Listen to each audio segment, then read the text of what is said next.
की लीला नित्य निरंतर मैं दर्शन कर सकूं और उसी गौर नित्यानंद की कृपा और उनके आशीर्वाद और उनके दर्शन में मैं हमेशा डूबा रहूं।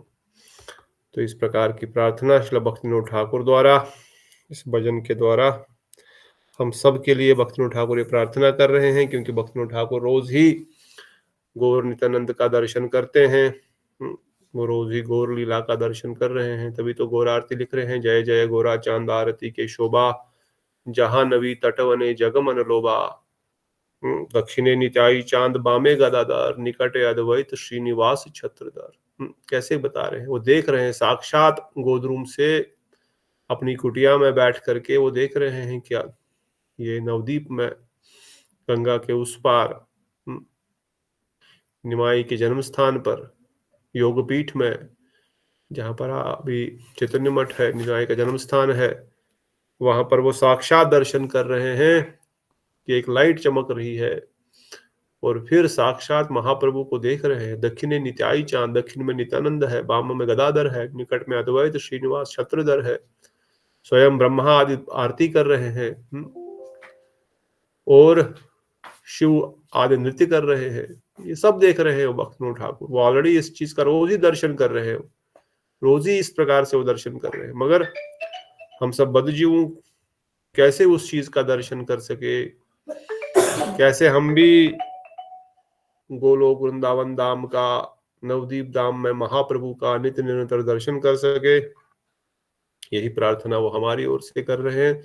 ताकि इन भजनों के माध्यम से जब हम भी यही प्रार्थना करेंगे, जब हम इस प्रकार से कबे होबे हृदय श्याम और हे महाप्रभु, हे गौर नित्यानंद, हे वैष्णव ठाकुर, कब मेरी ऐसी दशा होगी कि मैं आपका नित्य दर्शन कर सकूं और वो दर्शन करते करते मैं अचेत हो जाऊं। तो बड़ी सुंदर प्रार्थना भक्तिविनोद ठाकुर द्वारा।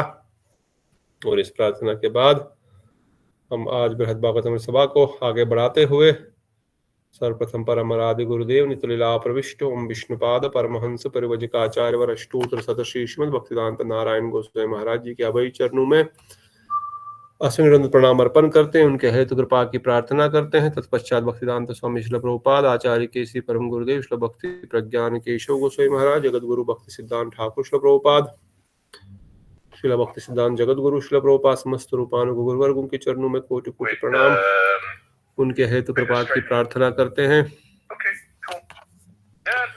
राधा गोविंद ललता विशाखाजू सचिनंदन गौर हरि तत्व ठाकुर, सबके चरणों में कोटि कोटि प्रणाम करते हुए उनके हेतु कृपा की प्रार्थना करते हैं। बृहद भागवत ग्रंथ रचयिता सनातन गोस्वामी जी के चरणों में कोटि कोटि प्रणाम, उनके हेतु कृपा की प्रार्थना करते हुए हम इस ब्रजधाम को, इस वृंदावन के महत्व को,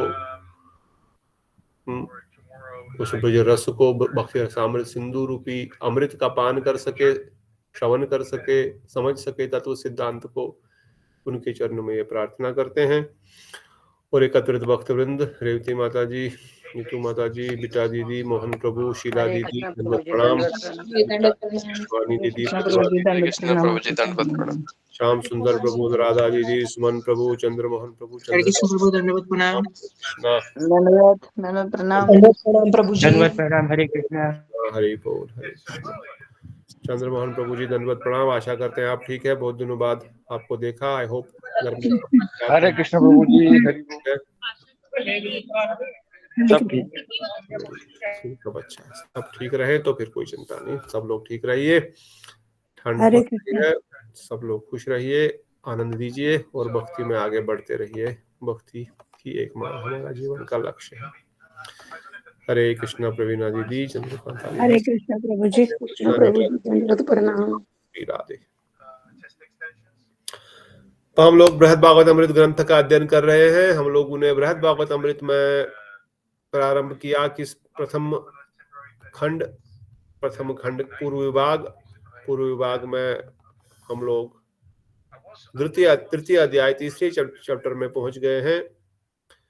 शुरू करने से पहले एक बार फिर थोड़ा सा हम प्रणाम करेंगे इस भागवतम को, सब लोग पढ़ने का प्रयास करें। ओम नमो भगवते वासुदेवाय, ओम नमो भगवते वासुदेवाय, ओम ओम भगवते वासुदेवाय। ओम नमो भगवते वासुदेवाय। ओम नमो भगवते वासुदेवाय। ओम नमो भगवते वासुदेवाय। नारायणं नमस्कृत्यं नारायणं नमस्कृत्यं नरं चैव नरोत्तमं नरं चैव नरोत्तमं देवीं सरस्वतीं व्यासं देवीं सरस्वतीं व्यासं ततो जयमुदीरयेत्। ततो जयमुदीरयेत्। नष्टप्रायेषु अभद्रेषु नष्टप्रायेषु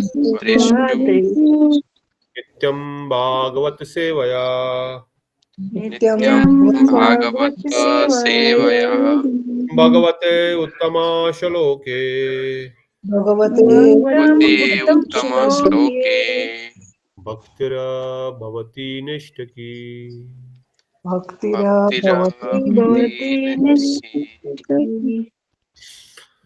तो गुरुवर्गों में प्रणाम करते हुए हम सभा को आगे बढ़ाते हुए बृहद भागवत अमृत के तृतीय अध्याय, प्रथम अध्याय बोम, द्वितीय अध्याय दिव्य, तृतीय अध्याय प्रपंचातीत।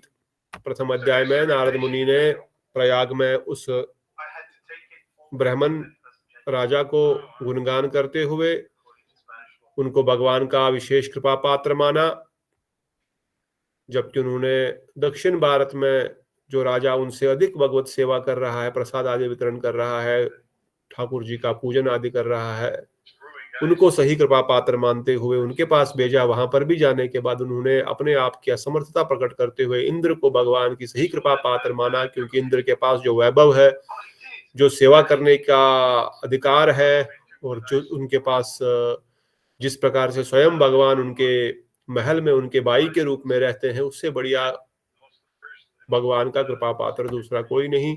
तब नारद मुनि स्वर्गलोक पहुंचे, वहां पर इंद्र का गुणगान किया, इंद्र का ऐश्वर्य का गुणगान किया। नंदन कानन वन हो, सुरभि गाय हो, परिजात पुष्प हो, या जो उनके पास पावर्स है, जो उनकी उम्र है, और स्वयं भगवान उनके पास आकर के बैठते हैं, इसका गुणगान किया। तब नारद मुनि ने उन सबको बताते हुए उनको गले लगाया, परंतु इंद्र ने बड़े धीमे स्वर में कहा, मैं भगवान का कृपा पात्र नहीं हूं, और अपनी असमर्थता प्रकट की, किस प्रकार से भगवान की अपराध भी करते हैं, भगवान वहां पर निरंतर बैठते भी नहीं हैं।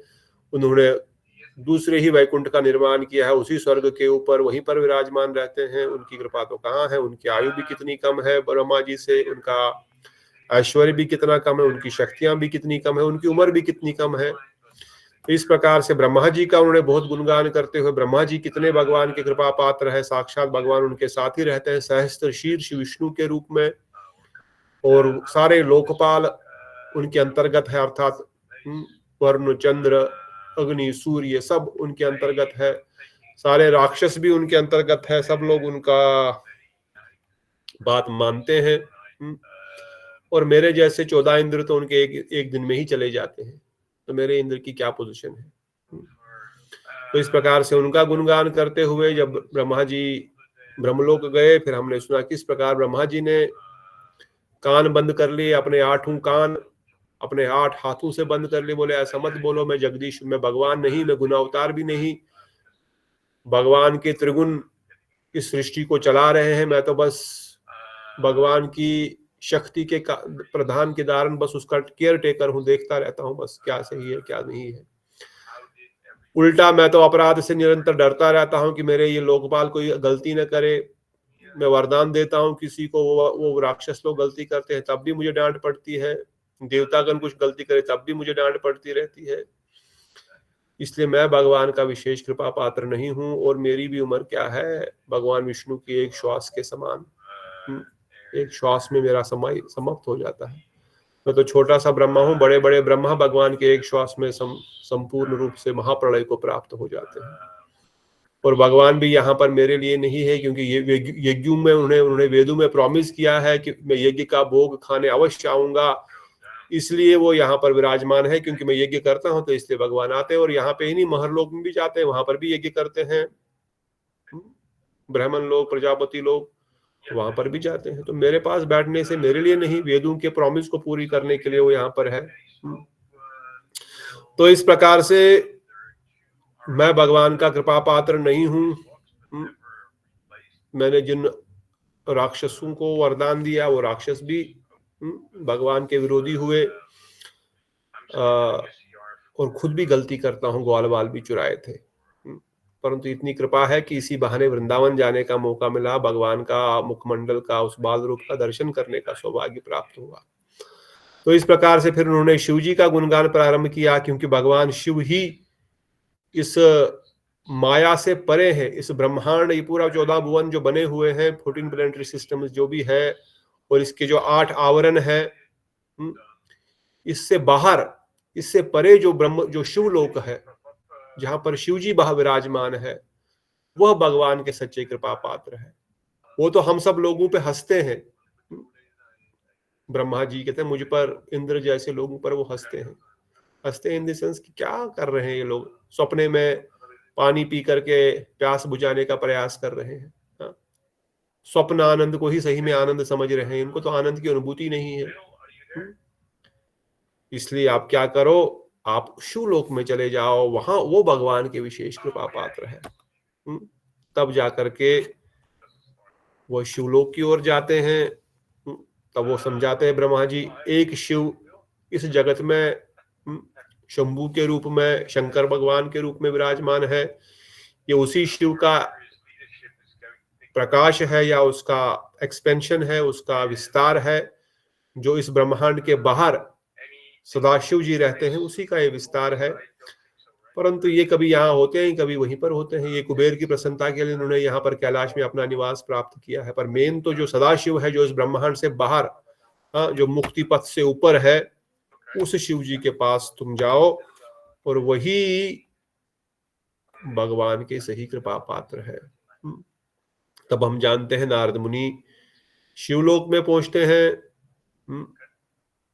इस शिव जी से, शिव जी का कैलाश न जाते हुए वह सदाशिव लोक में पहुंचते हैं, जो 14 भुवनों से परे है, 7 आवरणों से परे है।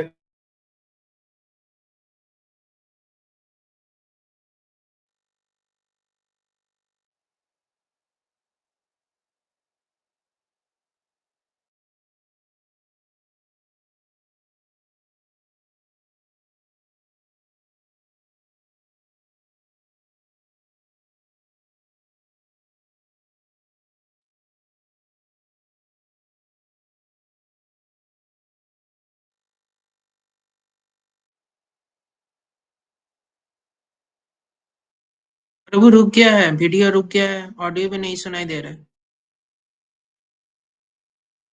प्रभु जी सुनाई दे रहे हैं कुछ? हरे कृष्णा बेबी, इंटरनेट का प्रॉब्लम होगा प्रभु जी का।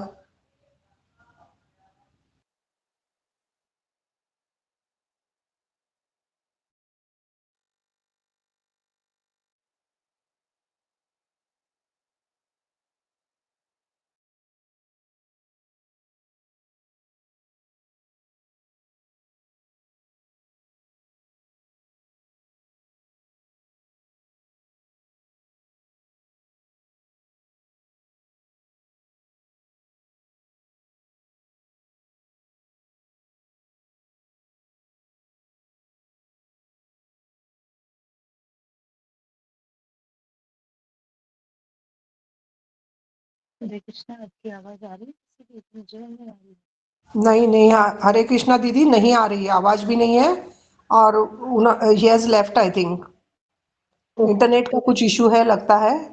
हमारे इस एरिया में ना आज बहुत पावर का फ्लक्चुएशन चल रहा है। ठीक।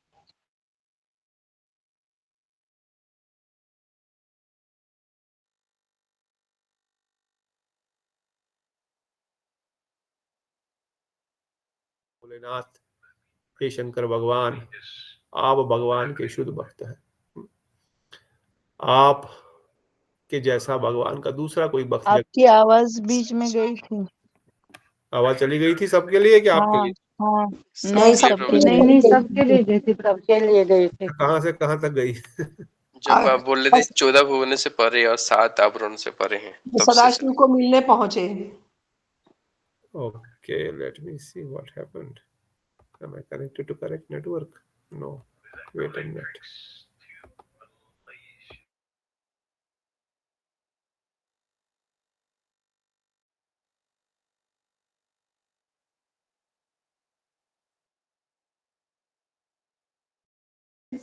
फिर से रुक गया प्रभु जी, वीडियो ऑडियो दोनों ही रुक गया है।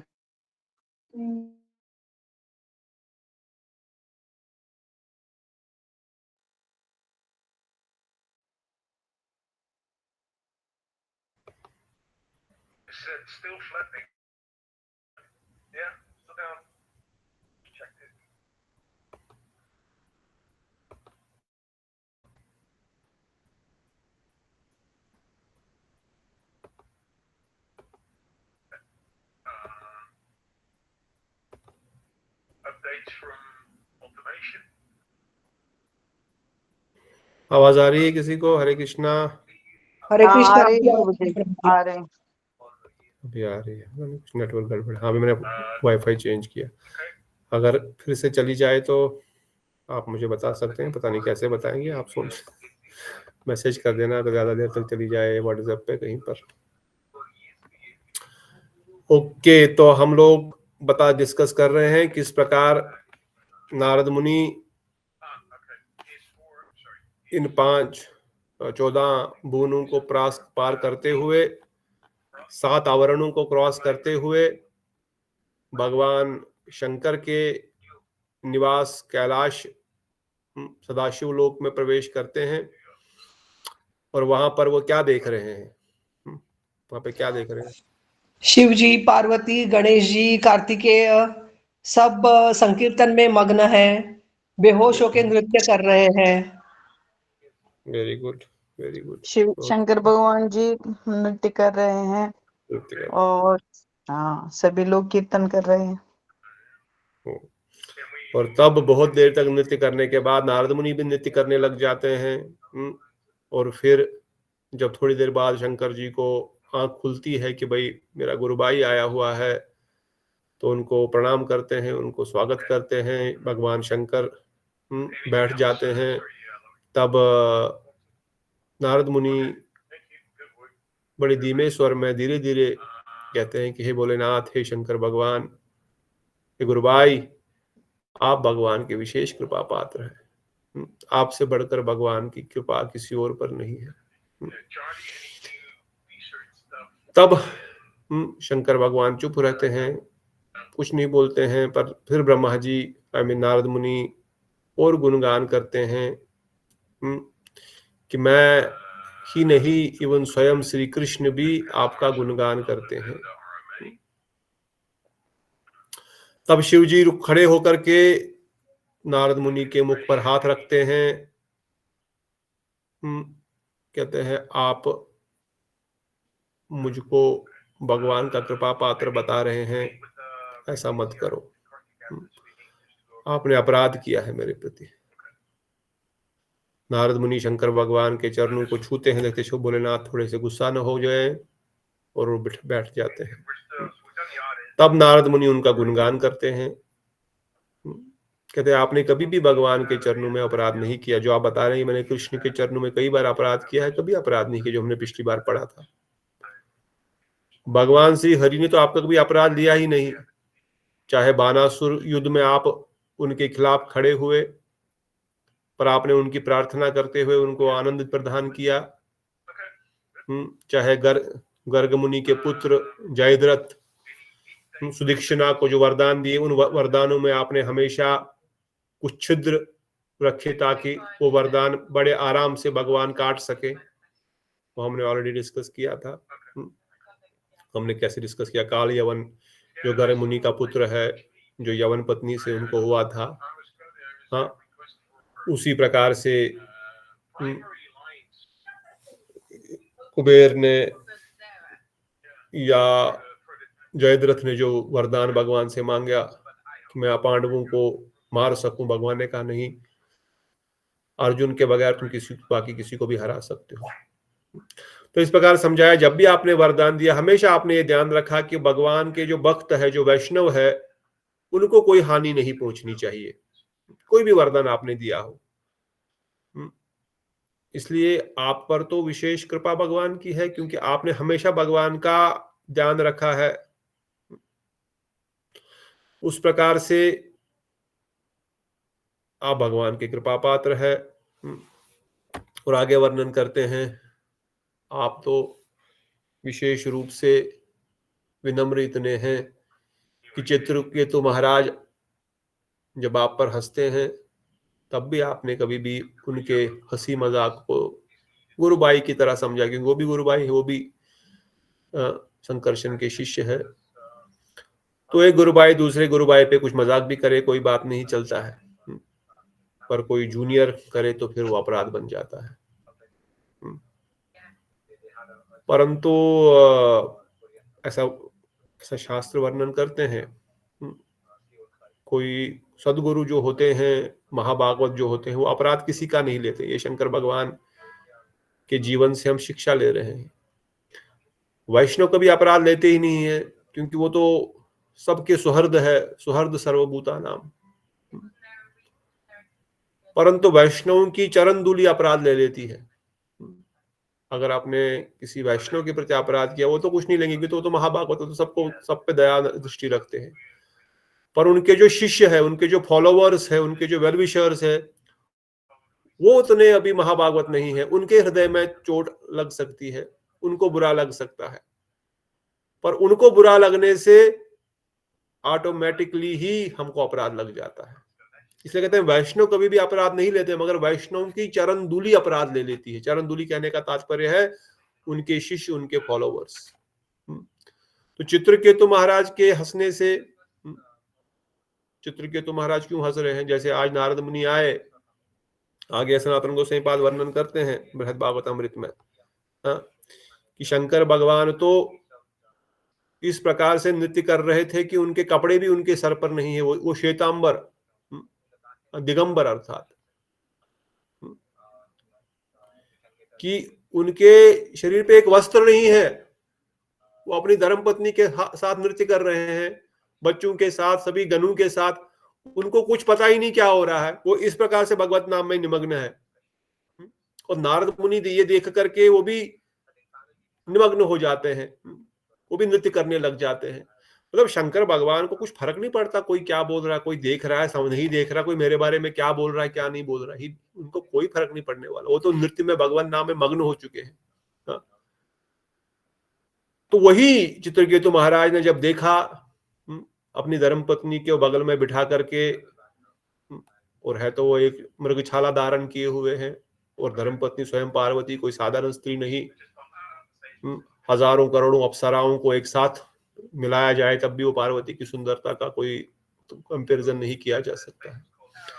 तो चित्रकेतु महाराज तो उनका गुणगान कर रहे हैं गुरुभाई, अरे वाह गुरुभाई कितना तुम्हें वैराग्य है, धर्मपत्नी बगल में बैठी हुई है, फिर भी तुम्हें कोई आसक्ति नहीं किसी वस्तु से, तुम तो उस लेवल के हो ही नहीं। और वो हंस रहे, वाह क्या क्या मेरा गुरुभाई है, और हंस रहे, वाह वाह वाह वाह।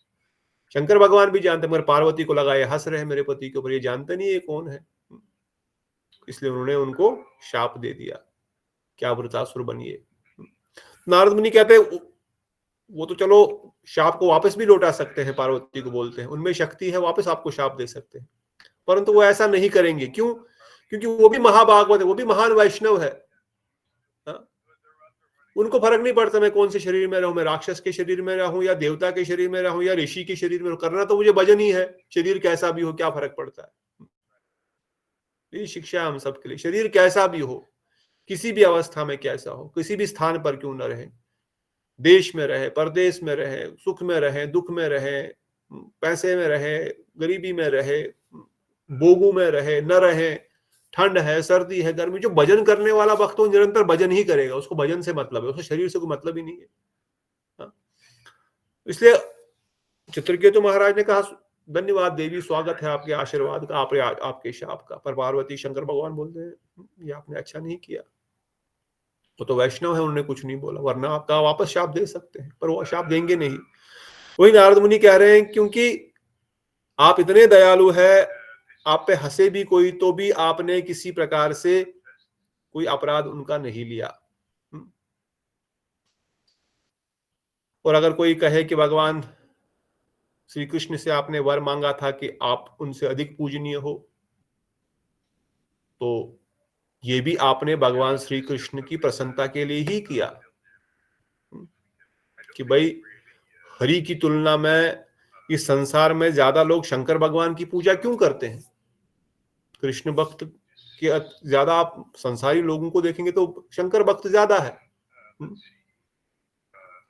क्यों? क्योंकि भगवान श्री हरि ने ही शंकर भगवान को आशीर्वाद दिया। परंतु इससे वो क्या स्थापित करना चाहते हैं? नारद मुनि वर्णन करते हैं, इससे वो ये कई चीजें स्थापित करना चाहते हैं, और विशेष रूप से कि जो सकामी व्यक्ति है वो भगवान श्री कृष्ण को डिस्टर्ब न करे। मेरे पास आए, जो उनको चाहिएगा मैं उनको दे दूंगा, काम खत्म। भगवान का भजन करने वाले भक्तों को भगवान को डिस्टर्ब न करे, मुझे पुत्र दो, परिवार दो, धन दो, संपदा दो, राजपाट दो, स्वर्ग दो, ये दो वो दो, उनसे कोई ये सब चीजें मांगने की जरूरत नहीं है। वो तो निरंतर अपने रास नृत्य में, गोलोक में, द्वारिका में आनंद ले रहे हैं, उनसे उनके पास क्यों डिस्टर्ब करने जा रहे हो? इससे भगवान ने उनको ही आशीर्वाद दिया, आपकी पूजा मेरे से अधिक हो। और दूसरा कहते हैं ऐसी प्रार्थना भी उनके दास्य और सेवा में परिणित हो गई है। श्री भगवान कहते हैं मुझे अधिक संतुष्ट करने के लिए मेरी पूजा से अधिक मेरे भक्तों की पूजा करो।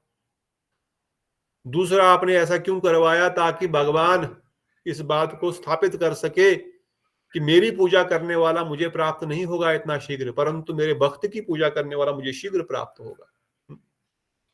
उद्धव जी को भी भगवान श्रीमद् भागवत में वर्णन करते हैं कि मेरा पूजन करने वाला, अगर कोई बोले मैं भगवान कृष्ण का भक्त हूं, वो मेरा भक्त नहीं है, मैं उसको जानता ही नहीं। परंतु अगर कोई बोले मैं भगवान के दासों का दास हूं, हाँ वो मेरा दास है, उसको मैं जानता हूं। तो आपने ये भी वरदान इसीलिए मांगा ताकि इस बात की स्थापित हो जाए कि भगवान श्री कृष्ण के जो भक्त है उनकी शरण ग्रहण करनी पड़ेगी, भगवान श्री कृष्ण के भक्तों की शरण ग्रहण करनी पड़ेगी। इसीलिए भी बृहद आवाज आ रही है कि नहीं? बीच में मैं आ रही है प्रभु जी। अरे प्रभु जी। हाँ, फिर हाँ बीच में जी। चला गया पीछे।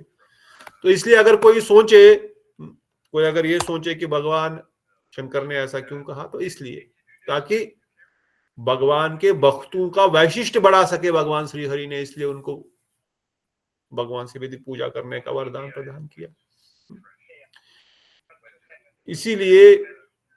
इसीलिए भगवान ने, इसलिए हम जानते हैं भक्ति रसामृत सिंधु में भी, माधुर्य कादर में हमने सुना, भक्ति कौन दे सकता है? भक्ति देने का अधिकार किसको है? किसको भक्ति देने का अधिकार? भगवान को या भक्तों को? भगवान के भक्तों को। भगवान के भक्त। आप लोग जानते हैं सब लोग कि नहीं? भक्ति हमको कौन दे सकता है? This important point again I am asking. भक्ति भगवान के हमको भक्त चाहिए, जिनके पास भक्ति है। जिनके पास भक्ति। भगवान क्यों नहीं दे सकते? पक्षपात का दोष लग जाएगा। वो पक्षपात। और वैष्णव को नहीं लगेगा पक्षपात का दोष? नहीं प्रभु जी, क्यों नहीं लगेगा? क्योंकि उनका काम ही है भक्ति देखना। मतलब जो मध्यम अधिकारी व्यक्ति है, उनका चार तो है कि जो मतलब उनका है कि जो निंदक है, मतलब जो उनको भक्ति वो नहीं दे सकते, नहीं दे सकते, उनकी मर्जी है। जो मतलब भगवत भक्त है, उनके मतलब उनकी मर्जी होती है, वो स्वतंत्र है। भगवान ने उनको स्वतंत्रता दे रखी है। आपको मैं आपका आदि। प्रभु जी आवाज चली गई है, वीडियो पोस्ट हो गई है। मुझे सुनाई नहीं दे रहा कुछ।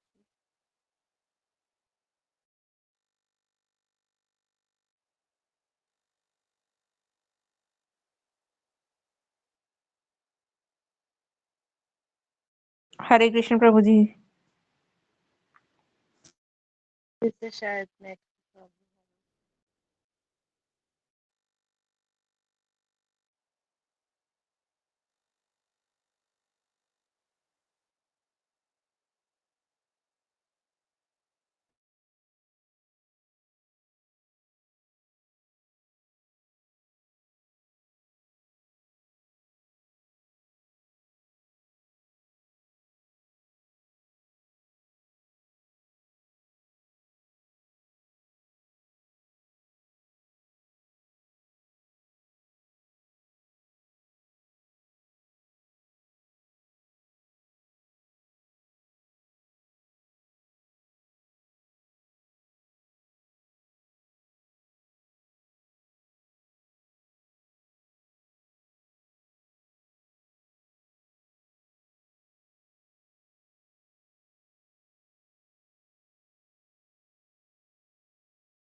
हरे कृष्णा।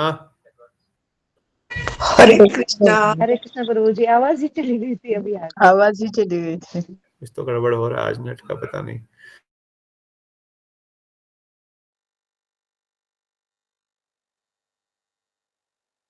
प्रभु जी फिर से चले गए। कैसे रुक गई? कुछ तो गड़बड़ है आज नेट में। ठीक है, मैं मोबाइल का भी ऑन करके रखता हूँ वाईफाई।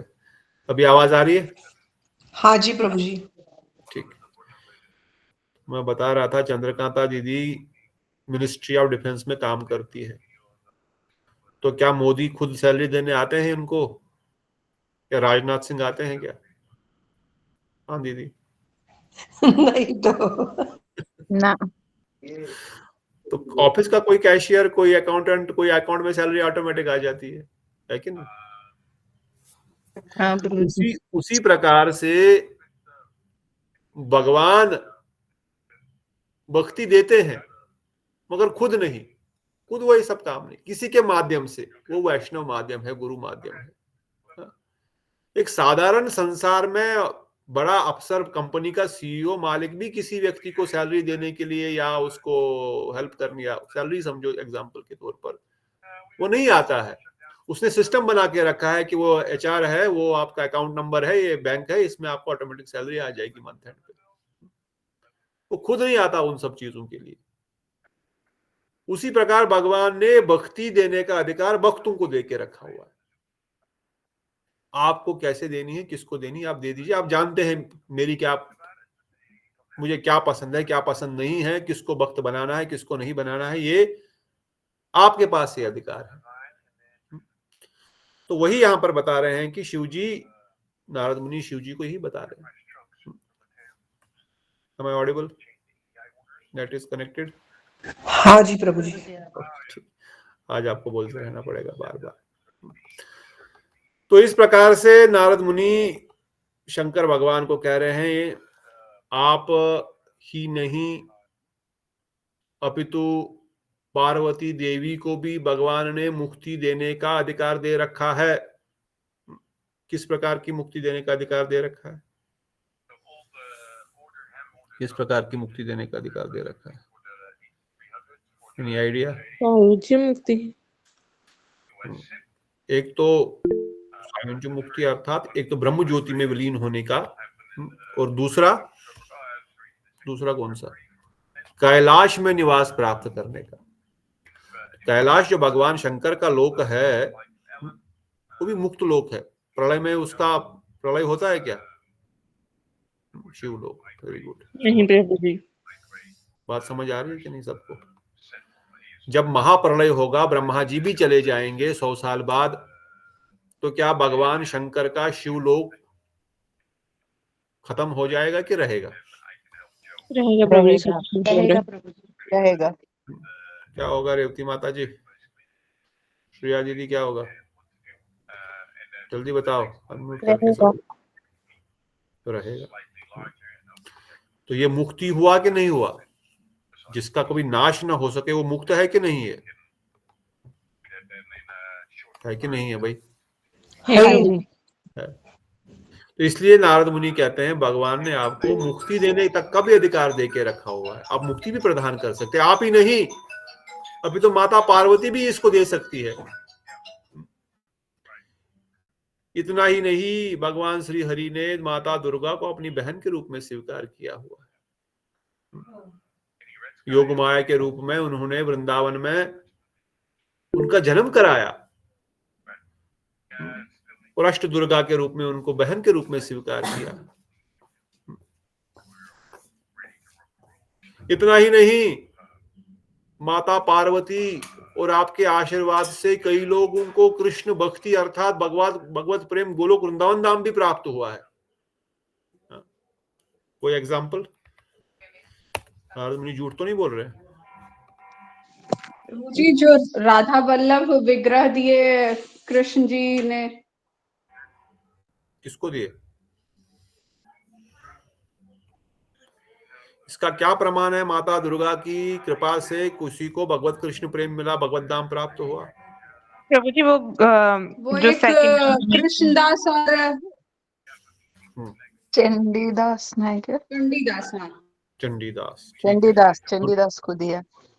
Very good. जन शर्मा को प्रभु जी कामाख्या देवी की कृपा से।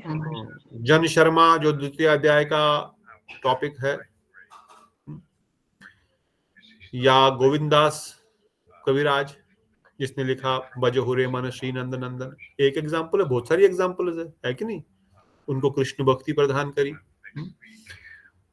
इसलिए कहते हैं आपकी पत्नी पार्वती की कृपा से भी अनेक व्यक्तियों ने कृष्ण भक्ति की प्राप्ति की है। ये सब लोग बड़ी बात परिचित है, एक दो नहीं, बहुत। और फिर सनातन गोस्वामी पाद वर्णन करते हैं जो दीदी ने बताया जन शर्मा के बारे में। जन शर्मा आदि अनेक व्यक्तियों ने कृष्ण प्राप्ति की है, गोलोक वृंदावन धाम की प्राप्ति की। किसके आशीर्वाद से, किसकी कृपा से? किसकी कृपा से हुआ ये? पार्वती देवी की कृपा, माता पार्वती की कृपा से। तो इसलिए हे भोलेनाथ, आप क्या बोल रहे हैं, भगवान का कृपा पात्र मैं नहीं हूं।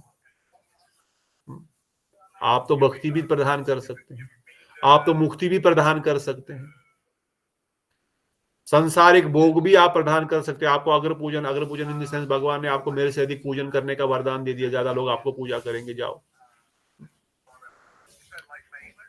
आपको कोई ऐश्वर्य की गंध छूती नहीं है, आपके पास ब्रह्मा जी से अधिक पावर्स है। आप चाहे तो किस प्रकार से अपना ब्रह्मलोक स्वर्गलोक से बढ़ाकर क्या नहीं बना सकते आप इस कैलाश में। परंतु आप तो मृगछाला पहने हुए नग दड़ंग इस बर्फ की पहाड़ी पर रहते हैं अपने समस्त गणों के समेत। आपको किसी चीज से कोई लेना देना नहीं है।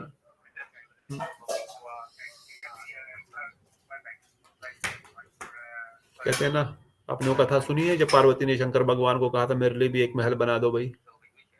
हाँ? कोई कथा जानते हैं? फिर क्या हुआ? प्रभु जी, फिर जब महल बन गया, जब वहां चले गए तो फिर शायद रावण आया उनको भिक्षा के, मुझे भिक्षा दो। तो फिर बोला क्या चाहे तो मुझे ये महल चाहिए। कुबेर जी। अच्छा, ठीक है।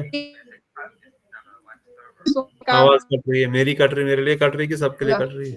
जो ब्राह्मण को देते हैं उसी ने मांग हाँ। लिया कि मुझे घर ही दे दीजिए। मुझे रावण नहीं मांगा था सोने दे दीजिए। रावण ने मांगा था उसको कि मुझे ये दे दो, इसमें भिक्षा में मुझे चाहिए ये महल में भी रावण वाली महल सोने का। तो ultimately this story is simple. बहुत मेहनत से दक्षिणा दी थी शायद, दक्षिणा मांगी थी। उन्होंने सर्वोत्तम ब्राह्मणों को बुलाया यज्ञ करने के लिए। यज्ञ के बाद बोला आप दक्षिणा मांगे। किसी ने 9 लाख का हार मांगा, किसी ने करोड़ रुपया मांगा, किसी ने 10 करोड़ मांगा, किसी ने राजा मांगा, किसी ने पाठ मांगा। और मेन जो उसमें ब्राह्मण बैठा था उसने तो पूरा ये घर ही दे दो मुझे भाई, ये घर ही मुझे चाहिए जो मांग दिया। तब शंकर भगवान पार्वती को बता, उमा कहूं तो है अनुभव अपना, सत्य हरि भजन जगत सब सपना। ये सब सपना है। बहुत सालों से तुमने ये घर बनवाया अपने लिए, बहुत मेहनत करके ये घर अपने लिए बनवाया। विश्वकर्मा से लेकर के माई दानव दोनों ने मिलकर के ऐसा महल बनाया जो किसी ने पहले नहीं बनाया था। परंतु अब पूर्ण होने के बाद इसको दान में ही देना पड़ा, चाहे कुबेर जी को चाहे रावण को ही। ठीक है, कुबेर जी को भी दिया होगा एक बार, उनको भी दिया है एक बार, रावण को भी दिया है। So ultimately the point here is, Narad मुनि कहते हैं आपको कोई भी ऐश्वर्य से कोई आसक्ति नहीं है। संसारी व्यक्ति को अपने फटे हुए कपड़े से भी आसक्ति रहती है। हमारी आसक्ति कितनी है संसार में, इसलिए बोलते हैं दान पुण्य करो, कुछ दान दिया करो, आसक्ति कम होगी। जो बहुत मेहनत से खून पसीने से 10 रुपए कमाते हो, उसके प्रति आदमी को चमड़ी जाए पर दमड़ी न जाए, ऐसा होता है। तो बोलते हैं ना, चमड़ी चली जाए, मेरे शरीर के चमड़ा उतार दो मगर मैं पैसा नहीं दूंगा। And we are very attached to our money, जो हमने बहुत मेहनत से कमाया होता है। इसलिए गुरु वैष्णवगण आते हैं, चलो दान दो, दक्षिणा दो, कुछ सेवा करो, विभागवत हो रहा है सेवा करो। गुरु पूजा आ रही है सेवा करो, व्यास पूजा आ रही है सेवा करो, गौर पूर्णिमा आ रही है सेवा करो। अरे इन गृहस्थियों की आसक्ति कम हो इस धन से, नहीं तो वैष्णव को धन को क्या देना देना। पर हाँ, जिन वैष्णव की ये विचारधारा है उनके लिए, जिनकी विचारधारा है कि मुझे धन लेकर के बड़ा बड़ा मंदिर, बड़ा मठ, बड़ा बिल्डिंग बनानी है, उनकी नहीं। जो सच में वैष्णव है वो नहीं चाहिए। उनका एक ही मात्र विचार है आपसे सेवा लेने का कि आपका कल्याण हो, आपकी आसक्ति कम हो। तो इस प्रकार से माता पार्वती और शंकर भगवान का गुणगान करते हुए नारद मुनि कहते हैं, इवन आपको रामेश्वर स्थापित किया, आप राम जी के मेरे ईश्वर है। पर शंकर भगवान फिर आगे आगे उसका खंडन कर रहे हैं ना। तो इतना सब सुन करके फाइनली शंकर भगवान खड़े हो जाते हैं। शंकर भगवान खड़े होकर के नारद मुनि को बोलते हैं, चुप हो जाओ, शांत हो जाओ नारद मुनि, शांत हो जाओ, शांत हो जाओ। मेरे अपराध कितने हैं मैं जानता हूं। मैंने कैसे कैसे वरदान दिए हैं और कैसे श्री हरि ने मुझे बचाया है, ये भी मैं जानता हूं। आपने जिन भी गुणों का वर्णन किया मेरे लिए, ये सब गुण नहीं अपितु मेरे अवगुण है। देखो, भगवान शंकर के सही में बहुत विशेष विशेष गुण है, परंतु अब शंकर भगवान भक्ति के अधिकार में हायर लेवल का अधिकारी कौन है उसका वर्णन करते हैं। क्या मुक्ति प्रदान करने से कोई भगवान का भक्त हो जाता है? क्या खाली वैराग्य होने से कोई भगवान का भक्त हो जाता है? बहुत वैरागी होने से। इसलिए शंकर भगवान कहते हैं ऐसा नहीं है। जिन गुणों के द्वारा आप मुझे भगवान के विशेष कृपा पात्र मानते हैं, वह गुण भक्ति के या भक्त को एनालिसिस करने के लिए, उत्तम भक्त कौन है उसके एनालिसिस के लिए ये जो चेकलिस्ट आपने बनाया, ये चेकलिस्ट ठीक नहीं है। ये जो आपने विचार प्रस्तुत किए कि ये भगवान का उत्तम भक्त है, इस पे भगवान की विशेष, जो भगवान की जिसपे विशेष कृपा है वही भगवान का उत्तम भक्त भी है, क्योंकि कृपा उसी पे होगी जो उनका उत्तम भक्त रहेगा। उसी पे तो उत्तम कृपा होगी, उसी पे भगवान इतनी अधिक कृपा करेंगे जो उनका सही में भक्त है, बाकी पर नहीं। तो जिसपे कृपा है वही सब सर्वोत्तम भक्त भी है। तो क्या भगवान की कृपा प्राप्ति होने के लिए वैराग्य होना आवश्यक है? सबसे अधिक वैरागी होता हूं, या मुक्ति प्रदान करता हूं, क्या केवल नाम संकीर्तन करता हूं इससे भी हो जाएगा क्या? तो यहां पर परीक्षित महाराज कहते हैं, उनका सर लज्जा से झुक गया। खड़े होकर के नारद जी से कहने लगे, हे सभी प्रकार के अभिमानों को त्यागने वाले नारद, कैसे आश्चर्य की बात है। मेरे लिए तो बड़े दुख का विषय है। कहां तो तुम्हारा समान सभी प्रकार अभिमानों को त्यागने वाला ईश्वर श्री कृष्ण, और कहां सभी प्रकार के अभिमानों से युक्त मैं।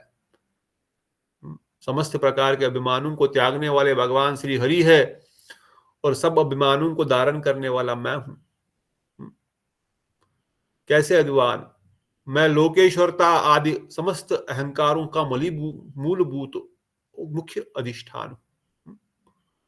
लोकेश्वरता, अहंकार, रुद्र के रूप में अहंकार के आदर्श देवता होने पर सभी जीव सारे अभिमान अर्थ धन आदि ऐश्वर्य मद मूल मैं ही हूं।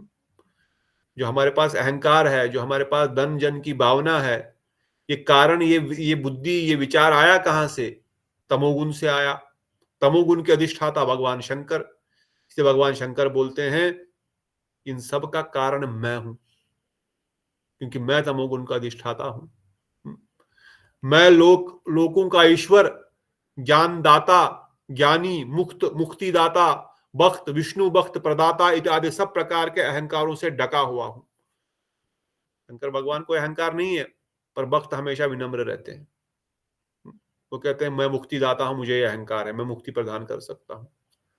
मैं भगवान का विष्णु भक्त हूं, मुझे ये भी अहंकार है। मगर प्रलय काल में जब कोई सबका ग्रास करने वाला घोर महाकाल उपस्थित होता है, उस समय समस्त जगत के संहार करने का तामस कार्य मुझे ही करना पड़ता है। जब महाप्रलय होगा, पूरा ब्रह्मांड डूब जाएगा, उसको डुबाने का कारण कौन बनेगा? उसके लिए महाप्रलय तांडव नृत्य कौन करेगा? मैं करूंगा। तब उन बातों का स्मरण कर मुझे लज्जा आ जाती है। कितने सारे जीव अभी डूब जाएंगे, कितने सारे ब्रह्मांड के ब्रह्मांड डूब जाएंगे। मैं तमोगुनी बन जाता हूं और तमोगुनी बन करके मैं ये सब का संहार कर देता हूं। और आप कह रहे हैं मुझे भगवान की कृपा है। हाँ? अगर भगवान ने मुझ पर थोड़ी सी भी कृपा की होती तो उनसे परिजात हरण और उषा हरण के समय युद्ध करता क्यों करता? जब उषा का हरण किया था, सांब के साथ उनका विवाह हुआ था ना, कृष्ण के पुत्र अनिरुद्ध के साथ, कृष्ण के पुत्र। कृष्ण सांब का, कृष्ण का पुत्र अनिरुद्ध, राइट। अनिरुद्ध का पुत्र फिर सांब हुआ। नहीं, प्रपुत्र। कृष्ण का पुत्र है ना अनिरुद्ध। कृष्ण का ही पुत्र है सांब। उनका पोते हैं। पुत्र को जो कामदेव के थे, क्या नाम था? प्रद्युम्न की पुत्र। और उषा का, करेक्ट। अनिरुद्ध उषा का। अनिरुद्ध ने उषा का, हाँ जी। अनिरुद्ध उषा का, अच्छा ठीक है। इन पुत्रों का मैं भूल गया। तो अल्टीमेटली भगवान शंकर यहाँ पर वर्णन करते हैं, तो उस समय क्या मेरे से युद्ध करते, अतः फिर वो अपने दास रूप में मेरी आराधना क्यों करते, अथवा जो मुझको ये आदेश क्यों करते कि तुम संसार में जाकर कल्पित भाष्य और तंत्र समूह द्वारा लोगों को मुझसे, भगवान से विमुख करो। अगर मैं भगवान का कृपा पात्र होता तो मैं क्यों युद्ध करता, वो मेरे से युद्ध क्यों करते? पहली बात। अगर वो मुझ पर कृपा कर रहे होते तो संसार का संहार करने के लिए मुझे क्यों बोलते, आप ही भगवान संसार का संहार करो प्रलय के समय। इतना ही नहीं, इस जगत में आकर के जो मायावाद भाष्य मैंने प्रस्तुत किया है, अहम ब्रह्मस्मि, हम सब ब्रह्म है, सर्वम खलिदम ब्रह्म, सभी ब्रह्म बनेंगे, सभी भगवान बनेंगे, ऐसा अपराध पूर्ण विचार, इस प्रकार का सिद्धांत क्यों भगवान ने मुझे करने के लिए कहा, जिससे लोग भगवान से विमुख होकर के हम ही भगवान है ऐसी भावना उत्पन्न करेंगे। कल्पित भाष्य, ये तंत्र जो मैंने बनाए हैं, तंत्र विद्या, किसी को वशीकरण करना है, किसी को कुछ करना है, ये सब विद्याओं का राजा, ये सब के लिए अधिकारी मुझे क्यों बनाया भाई? क्या कृपा पात्र को कोई ऐसा काम देता है करने के लिए जिससे उनका इष्ट जो है, जो उनका प्रिय है, उससे उसको दूर करो? अगर मुझे किसी से बहुत अच्छा, कोई किसी से प्रेम है, कोई अच्छा है, कोई व्यक्ति है मेरा क्लोज है, क्या मैं उसको ऐसा काम दूंगा कि तुम उस व्यक्ति को मेरे से दूर करो? मेरे बारे में उस व्यक्ति को 1000 गलत बातें बताओ ताकि वो मुझसे दूर हो जाए। तो मेरे को भगवान ने शंकर भाष्य मायावाद लिखने के लिए क्यों बोला? इसका जगत में प्रचार करने के लिए क्यों बोला? किसी और को बोल देते, किसी और को बोल देते वो कार्य करने के लिए, मुझे बोला। अगर मैं उनका कृपा पात्र होता तो मुझे ऐसी ड्यूटी क्यों देते भगवान श्री हरि? हे नारद, हम दोनों के मुक्तिदाता कहकर प्रसन्नता पूर्वक हमारी प्रशंसा कर रहे हैं, यह मुक्ति भी अति कष्टप्रद और भक्ति विरोधी है, इसलिए इस मुक्ति का नाम ही भक्तों के कानों में दुख प्रदान करने वाला है। अभी आपने कहा कि भाई आप मुक्ति प्रदाता हो, आप मुक्ति प्रदान कर सकते हो, करते हो, तो शंकर भगवान बोलते हैं मुक्ति प्रदाता कहते हुए आपने मेरी प्रशंसा की, परंतु मुक्ति प्रदान करना तो भक्तों के लिए कष्ट है। भक्त तो मुक्ति की इच्छा को क्या बोलते हैं? मुक्ति की इच्छा को, मुक्ति की इच्छा को भक्त क्या बोलते हैं? पिशाचनी, पिशाचनी, पिशाचनी, पिशाचनी, डाकनी, एक डायन है जो आदमी की बुद्धि को खराब कर देती है। तो भक्त तो मुक्ति की इच्छा को ही पिशाचनी कह देते हैं कि हमको ये चाहिए नहीं, एक डाकनी है, एक डायन है जो भगवान से हमको विमुख कर देती है। तो भक्त तो मुक्ति लेते ही नहीं है, और मैं उस मुक्ति का प्रदाता हूं, तो इसमें कौन सा जो चीज भक्त, जिसको भक्त रिजेक्ट करते हैं, जिस चीज को भक्त एक्सेप्ट नहीं करते हैं, वो चीज प्रदान करने के लिए भगवान ने मुझे दिया है अधिकार। तो what is the value, what is the value of that thing?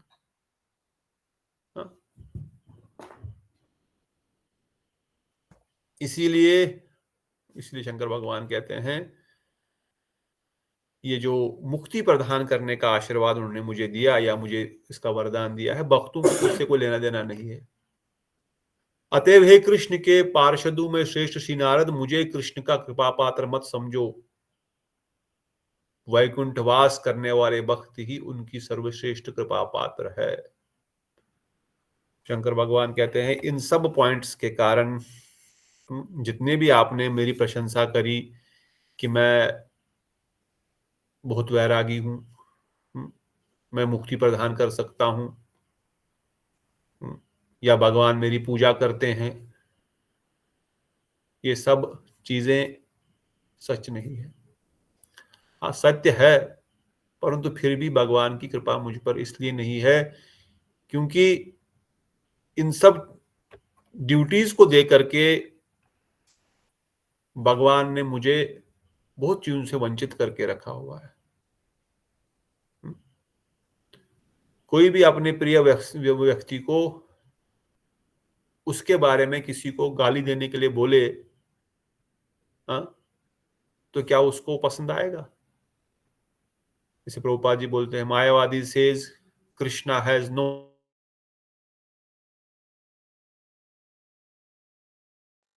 प्रभु जी वॉइस चली गई।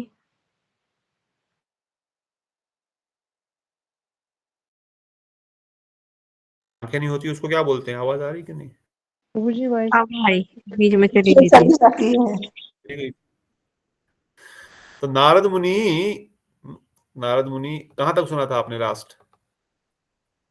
वैकुंठ में वास करने वाले भक्त ही सर्वश्रेष्ठ कृपा पात्र है, सर्वश्रेष्ठ। तो इसलिए शंकर भगवान इस बात को स्पष्ट करके बता रहे हैं कि आपने जितने भी पॉइंट मेरे लिए बताए, ये सिद्ध किया कि मैं भगवान का कृपा पात्र हूं, वो सारे पॉइंट असली में भगवान की कृपा पात्र नहीं, भगवान के अकृपा पात्र की पॉइंट्स है या चेकलिस्ट है। क्यों? भगवान ने ऐसे वरदान देके मुझे ये सब चीजों से वंचित किया है, इससे वंचित किया हुआ। मुझे बताया भाई इसको बताओ, ये मायावादी भाष्य का प्रचार करो। मायावादी भाष्य अर्थात भगवान की आंखें, प्रभुपाद जी लेक्चर में बताते, भक्तिवेदांत स्वामी प्रभुपाद, मायावादी से कृष्णा हैज नो आईज। अब जिसकी आंखें नहीं उसको क्या बोलेंगे? जिसकी आंखें नहीं होती उसको क्या बोलते हैं हम साधारण भाषा में? अंधा। मायावादी से कृष्णा हैज नो लेग्स। जिसकी टांगे नहीं उसको क्या बोलते हैं हम? पंगु, लंगड़ा है। मायावादी से कृष्णा हैज नो माउथ, वो बोल नहीं सकता, उसको क्या गूंगा। सो व्हेन यू से देयर इज नो, भगवान का आंख नहीं, भगवान का मुख नहीं, भगवान की नाक नहीं, मतलब वो लूला है, लंगड़ा है, अंधा है, काना है, ये भगवान का गुणगान है? क्या ये भगवान का गुणगान है? और अगर आपके प्रिय, जो आपका सबसे प्रिय व्यक्ति है, उसके बारे में आपको कोई कहे कि ये चीजें बताओ, सबको जाके बताओ, ये आदमी अंधा है, काना है, लूला है, लंगड़ा है, ये करता है, गलत चीजें उसके बारे में, जबकि वो व्यक्ति वैसा है नहीं। तुम झूठ बोल करके उस व्यक्ति को बदनाम कर रहे हो या गलत बता रहे हो। किसी भी प्रेमी को अपने प्रेमी के बारे में, अपने भगवान के बारे में, अपने स्वामी के बारे में या अपने प्रियतम के बारे में ऐसा वचन कहना पसंद आएगा? आएगा? किसी को नहीं आएगा, और वो भी उनके ही कहने पर। मैंने कहा है कहो। तो शंकर भगवान कहते हैं तो फिर मैंने मायावाद का जो प्रचार किया वही तो मैंने लिखा, सर्वदम खलिदम ब्रह्म, आप भी ब्रह्म, मैं भी ब्रह्म, तुम भी भगवान, मैं भी भगवान, भगवान भगवान भाई भाई, चोर चोर मसेरे भाई, है ना। तो इसलिए आप कह रहे उन्होंने मुझे मुक्ति प्रदान किया, और मुक्ति प्रदाता के कारण से क्या बताया, मुक्ति प्रदाता को वैष्णव ने क्या बताया, उसको भी तो डिस्कस किया ना। वैष्णव ने मुक्ति को एक्सेप्ट किया? नहीं, डायन कहा, पिशाच नहीं कहा। तो कैसे मैं भगवान का भक्त हुआ? मेरे पास मुक्ति का पावर है, क्या फायदा उस मुक्ति, जब भक्त उसको एक्सेप्ट ही नहीं, उसको कान, मुक्ति के लिए कान बंद करते, कहते उससे बेटर मुक्ति है। वही मुक्ति से बेटर मुक्ति है, भक्त रसम में हमने सुना था, मुक्ति से बेटर भुक्ति। भुक्ति समझते हैं? भुक्ति क्या होता है? भोगने की इच्छा। संसार के भोग, स्वर्ग आदि का भोग करो, खूब मजे करो, खूब संसार में मृग तृष्णा की तरह स्वप्न में आनंद की खोज में आनंद लेते रहो, उसको स्वप्न आनंद को आनंद लेते रहो। ये भोग फिर भी अच्छा है, क्यों भोग? भोगने के बाद अगर किसी को मतलब साधु संग मिल जाए तो उसको मतलब चांस है कि वो कृष्ण भक्ति में लग सकता है। बट जो मुक्ति वालों को, उन्होंने तो अपना मतलब अस्तित्व ही मिटाने की कोशिश करी, तो उनका पता नहीं कब चांस आएगा नेक्स्ट टाइम। बात समझ आ रही सबको कि नहीं? मोहन प्रभु समझ आ रहे हैं? मुक्ति और भुक्ति में मुक्ति क्यों खराब है, भुक्ति क्यों अच्छी है? हाँ जी प्रभु जी, जैसे कि हो गया कि मान लीजिए जब बारिश का मौसम होता है, जो कीड़े वगैरह होते हैं वो क्या करते हैं, जब आग वगैरह जलता है उसमें क्या करते हैं, झांस दे देते हैं, मतलब खुद ही उसमें जाके जल जाते हैं, तो वही मुक्ति होता है। तो उन्होंने अपने आप को जैसे नष्ट कर देते हैं, ऐसा ही होता है मुक्ति। और मुक्ति क्यों अच्छी है? मुक्ति से क्योंकि मुक्ति से कोई चांस है, और कोई वैष्णव मिले, कोई भक्त हैं, तभी जाके भक्ति या भगवान प्राप्त कर सकते हैं। करेक्ट है ना? सबको समझ में आ रहा है कि नहीं? नीतू दीदी, आपको समझ आ रहा है? हाँ जी प्रभु जी। तो भुक्ति वाले व्यक्ति को, भोगी व्यक्ति को, कभी न कभी महाप्रभु के पार्षद, कभी आपके घर में कोई वैष्णव आ गया, किसी ने कृपा कर ली, किसी ने प्रसाद दे दिया, कुछ तो कृपा से आप भक्ति बन जाएंगे। मगर अगर मुक्त हो गया, मुक्ति लोक में चले गया, तो वहां पे कौन आएगा? भक्त तो वहां जाते ही नहीं। भक्त तो उसको कान बंद कर देते हैं मुक्ति के बारे में सुनने से, तो वहां कोई आएगा नहीं, वहां पे बचाएगा कौन? कोई नहीं बचाने वाला। इसलिए कम से कम अगर कोई भोग करता है फिर भी ठीक है भाई, मुक्ति तो नहीं कर रहा, मुक्ति तो नहीं प्राप्त कर रहा, इसलिए मुक्ति का प्रदाता मुझे बोल दिया, तो क्या उसमें बड़ी बात होगी? मुझे सर्व आराधन सबसे पहले पूजन करने के लिए कहा, रामेश्वर कहा। अरे राम यस ईश्वर, जिनके ईश्वर राम है वो रामेश्वर है। और मेरे साथ युद्ध किया कई बार, मुझे हमेशा तो युद्ध में मुझे हराया ही, और मेरा गुणगान करते हुए मुझे ही अपना ही एम्बैरेस्ड मी, इसका गुणगान पहले करो, इसका गुणगान ज्यादा करो। इसलिए ये जो पैरामीटर्स या चेकलिस्ट आपने भक्ति के लिए बनाया है नारद मुनि, ये सही नहीं है। सही में अगर भगवान का भक्त कोई है तो है वैकुंठ के निवासी। क्यों वैकुंठ के निवासी सबसे परम भक्त है? पहला कारण, वह निरंतर भगवान के सानिध्य में रहते हैं। जो जिससे प्यार करता है उसको अपने पास रखता है, उसको दूर नहीं रखता अपने आप से। जिसको जिससे अधिक प्रेम होता है, कृपा होती है, उसको अपने पास रखेगा कि दूर रखेगा? तुम दूर रहो मेरे से, दूसरी जगह, दूसरे देश में रहो, या अपने पास रखेगा, अपने घर पे? आप लोग क्या करेंगे? अपने पास। कहते हैं वैकुंठ के समस्त निवासी निरंतर भगवान के करीब, भगवान के पास बैठे हुए होते हैं, उनकी कृपा प्राप्ति उनकी होती है। और वैकुंठ के सारे निवासियों को अपने स्वरूप का पूर्ण ज्ञान होता है, वो स्वरूप सिद्ध है सबके सब। उनको पूर्ण अपने स्वरूप शक्ति का ज्ञान होता है कि वो किसी भी स्वरूप में वहां पर रहे, चाहे वो वहां पर चिड़िया के रूप में रहे, पेड़ के रूप में रहे, परंतु अपने स्वरूप का पूर्ण ज्ञान प्रदान है उनको। और वैकुंठ में रहने वाले समस्त जीवों को भगवान विष्णु के समान ही शक्ति है। भगवान विष्णु के समान ही उनकी शक्तियां हैं, वो विष्णु से कम कुछ नहीं है, इसलिए वैकुंठ जगत उसको कहा गया है। और वो सबके सब जीव, जो नित्य मुक्त जीव जो वैकुंठ में निवास करते हैं, उनकी केवल एकमात्र इच्छा भगवान की प्रसन्नता की है। और वैकुंठ में किसी प्रकार से कोई मात्सर्यता नहीं है, कंपटीशन नहीं है कि दूसरे व्यक्ति को से मुझे ऊपर उठना है। वहां एक व्यक्ति दूसरे व्यक्ति का अधिक गुणगान करता है। कहते बड़े बड़े मधुर स्वर गाने वाले पक्षी भी जब वहां गान करते हैं, और उस समय अगर कोई नहीं जानने वाला गाने वाला कोई भजन गाता है भगवान की प्रसन्नता के लिए, जिसका सुर भी ताल भी ठीक नहीं हो, ठीक है, तो जो बड़े बड़े गंधर्व, बड़े बड़े सुंदर गायन करने वाले चुप हो जाते हैं कि नहीं ये गा रहा है, पहले इसको गाने का मौका दो। वहां पर हमेशा दूसरे वक्त को आगे बढ़ाने की स्पर्धा चलती रहती है, और वहां से कोई भी इस जगत में नहीं आता है। अगर खुद किसी की इच्छा है भगवत यहां पर आगे प्रचार करना है, भगवान की किसी लीला में भाग लेना है, चाहे भगवान के भक्त के रूप में या भगवान के साथ युद्ध करने के लिए, चाहे जय विजय हो गए, वो भगवान की इच्छा से या खुद की इच्छा से यहां पर आते हैं। उनको वहां से आने की कोई आवश्यकता नहीं है। यद गतवान निवर्तन्ते, जहां जाने के बाद कभी कोई वापस नहीं आता है। हाँ? वहां पर पशु पक्षी, नदियां, पेड़ पौधे सब भगवत सेवा में करते हैं। पेड़ मनुष्य का शरीर भी धारण कर सकता है, पेड़ के स्वरूप में भी रहता है, मगर जो शांत रस वाला है वो मनुष्य शरीर धारण करके क्या करेगा? उसको तो बस शांति से भगवान की लीलाओं को देखना है, इसलिए पेड़ बन के वहां पर खड़ा हुआ है। परंतु वो चाहे तो वो मनुष्य का शरीर भी रूप धारण कर सकता है, but he satisfied in that रूप बिकॉज ही इज इन शांत रस। इसलिए वैकुंठ में शांत रस है, ज्यादातर शांत रस ही है। इसलिए कहते हैं डेली वहां पर नाम कीर्तन होता है। शिवलोक में भी डेली नाम संकीर्तन होता है, पर इतने मदमत होकर के हम रोज ऐसे नहीं नृत्य करते हैं। इतने मदमत होकर के हम रोज नृत्य नहीं करते हैं, क्योंकि हमारे पास और भी ड्यूटीज है। उसको मुक्ति प्रदान करनी है, वहां प्रचार करने के लिए जाना है, उस राक्षस को एक काम करना है, उस देवता के साथ ऐसा पंगा हो गया है।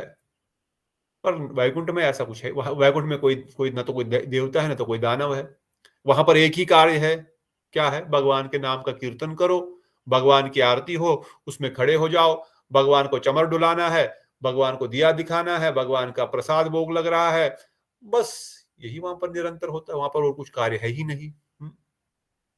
और जो मुक्ति की आपने बात करी है, वह उस वैकुंठ में, वैकुंठ रूपी समुद्र के एक बूंद क्या, आधे बूंद के समान भी नहीं है। जो मुक्ति प्राप्त करना चाहते हैं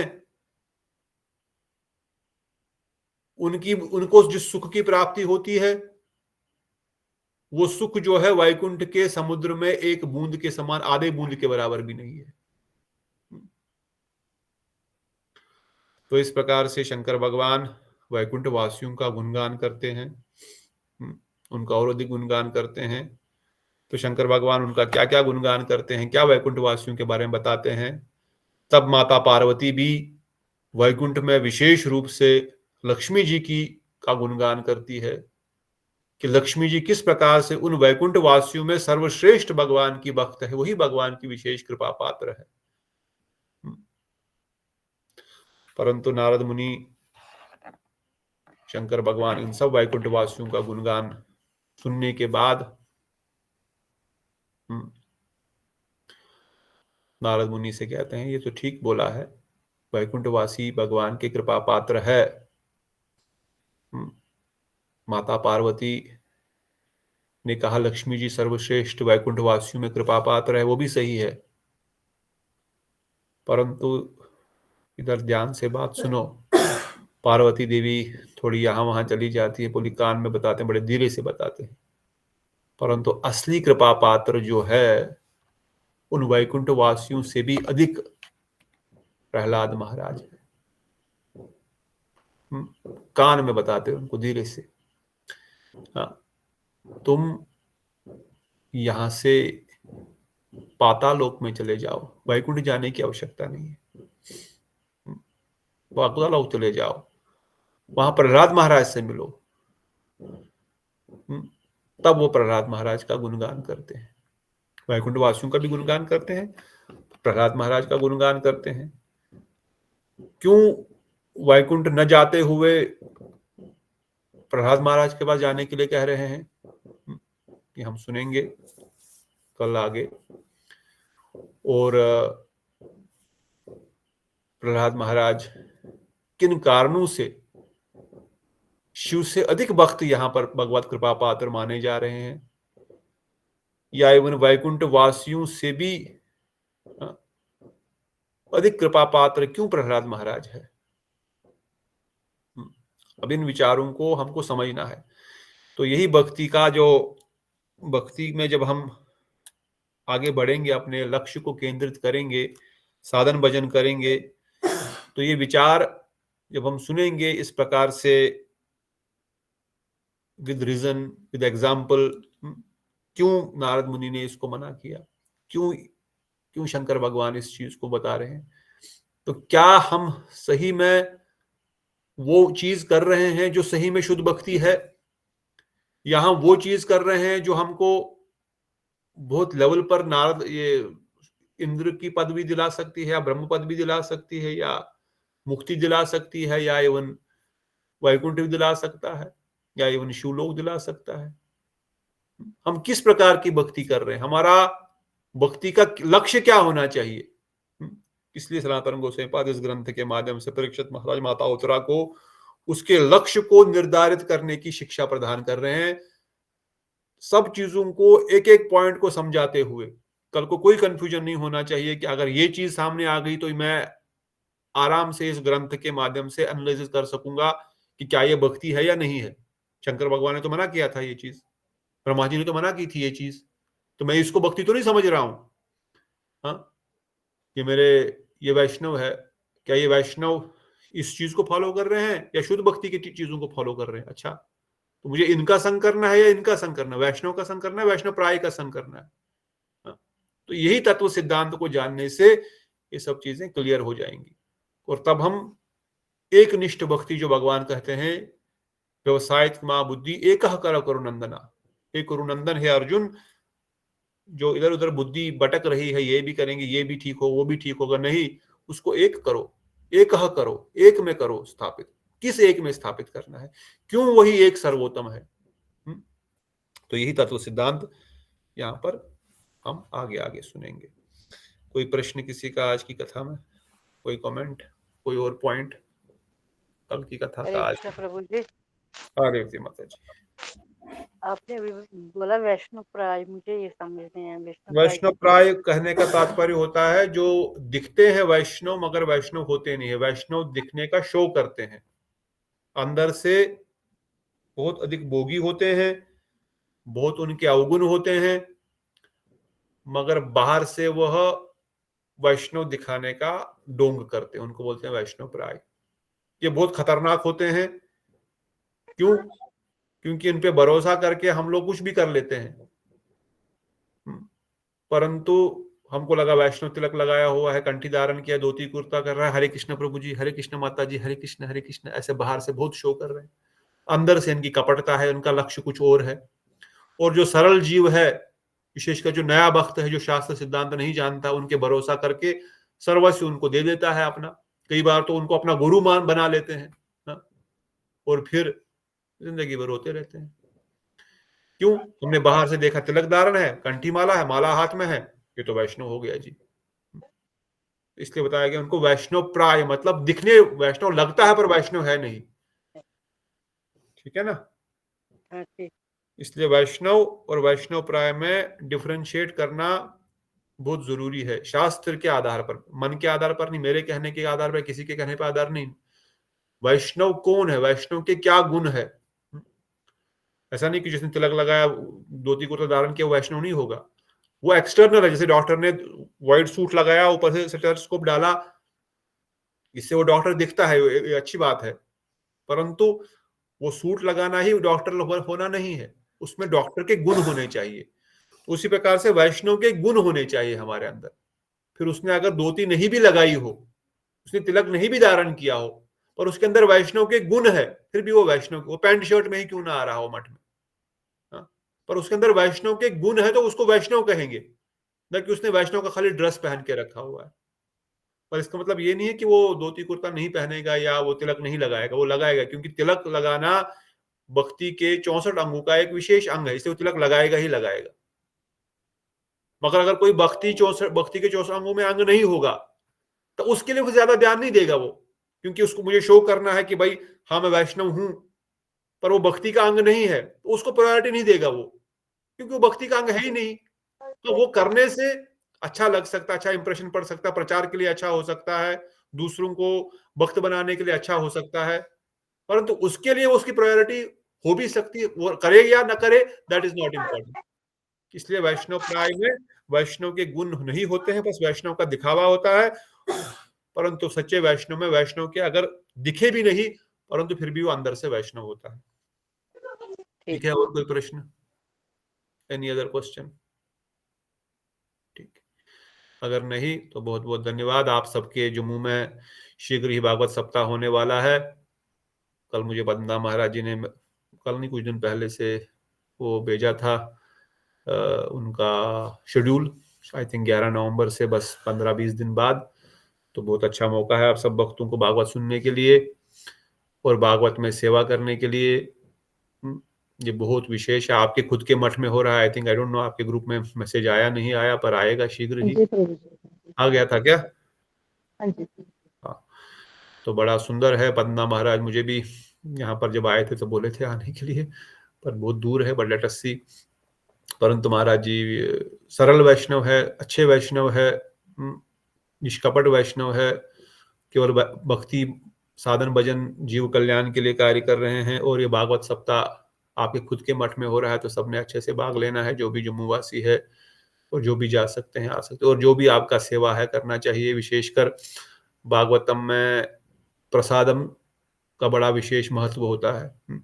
तो कोई भी भक्त अगर भागवतम में किसी एक दिन प्रसादम वितरण वहां पे करना चाहते हैं तो ये सबसे बड़ा विशेष सेवा होगी, क्योंकि 100, 200, 50, 150, 200 जितने भी लोग आएंगे उन सब के लिए रोज महाप्रसाद हो शाम को कथा के बाद, ताकि उनको घर में फिर टेंशन ना हो मुझे खाना बनाना है, घर के लिए लेके जाना है। सब लोग महाप्रसाद ग्रहण करें।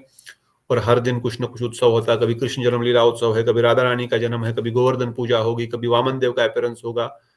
तो शास्त्र का वर्णन है जो भागवतम में, या विशेषकर गोवर्धन पूजा जैसे महोत्सवों में एक अन्न का दाना देता है, उसके जीवन में कभी भी किसी भी पीढ़ी को कभी अन्न की कमी नहीं होती है। सो whoever has opportunity, मैं पीछे प्रभु जी से, शिबू से बात कर रहा था कि राधेश प्रभु को पूछो एक भंडारे का कितना है पर डे का, तो बोल रहे थे 7 से 7-8 हज़ार में हो जाता है।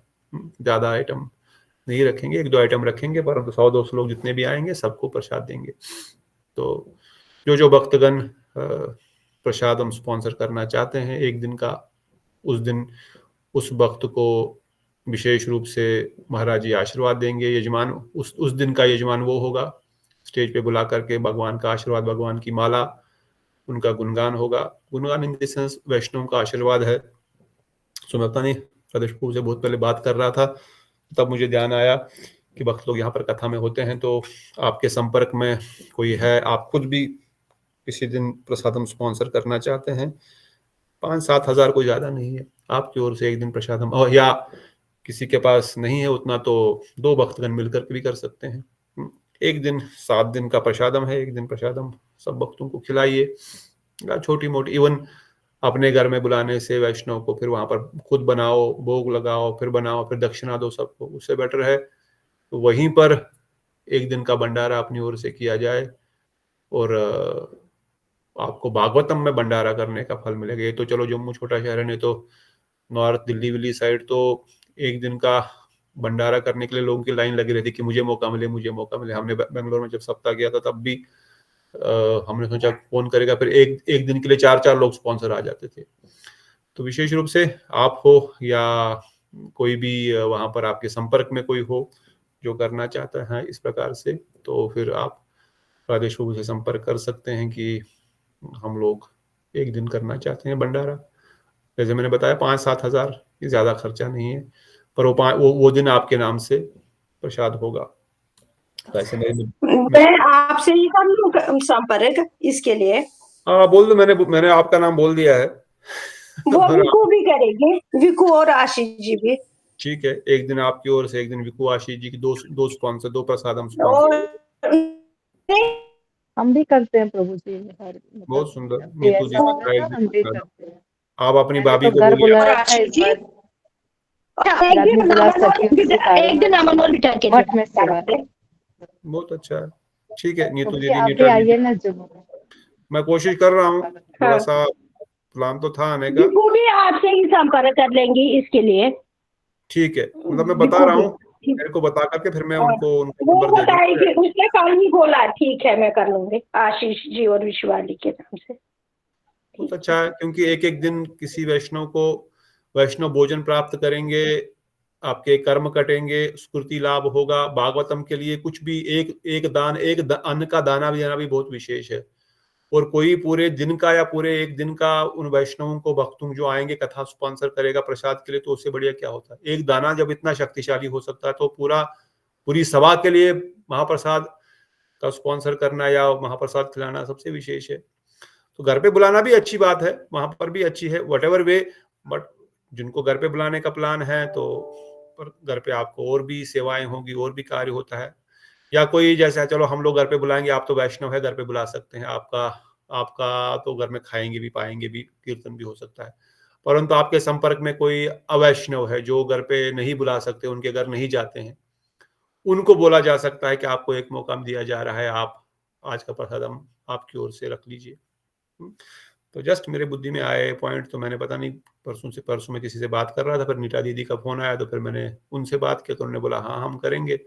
अब बोल रहे हैं 1-2 वक्त और हो गए हैं, तो ठीक है। ऐसे ही हम भी एक दिन सब लोग मिल करके एक दिन में भंडारा, मतलब अच्छा लगेगा। लोग जाएंगे शाम को, तो फिर वो प्रसाद पाके जाएंगे तो अच्छा है, तो डोने में लेके जाएंगे, फिर घर में फिर से प्रसाद पाओ, फिर से बनाओ, फिर से tension. I think this is a nice opportunity.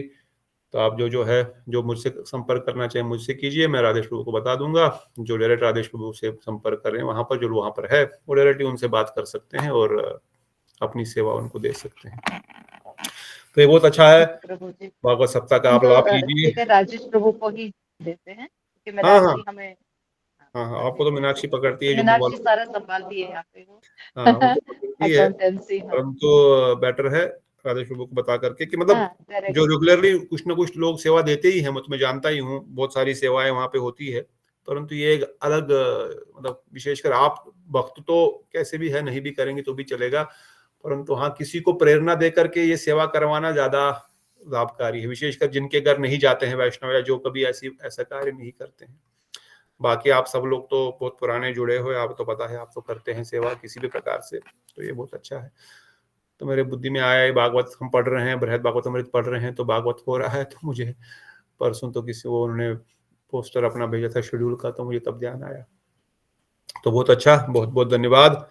Bhagavatam होने की भी आपको शुभकामनाएं। बोलो सचिनंदन गौर हरि की जय, राधा गोविंद गोपीनाथ मदन मोहन ललिता विशाखा जू की जय, अनंत कोटि वैष्णव वृंद की जय, नित्याई गौर प्रेमानंदे हरि हरे हरे बोल, हरे कृष्ण, धन्यवाद प्रणाम।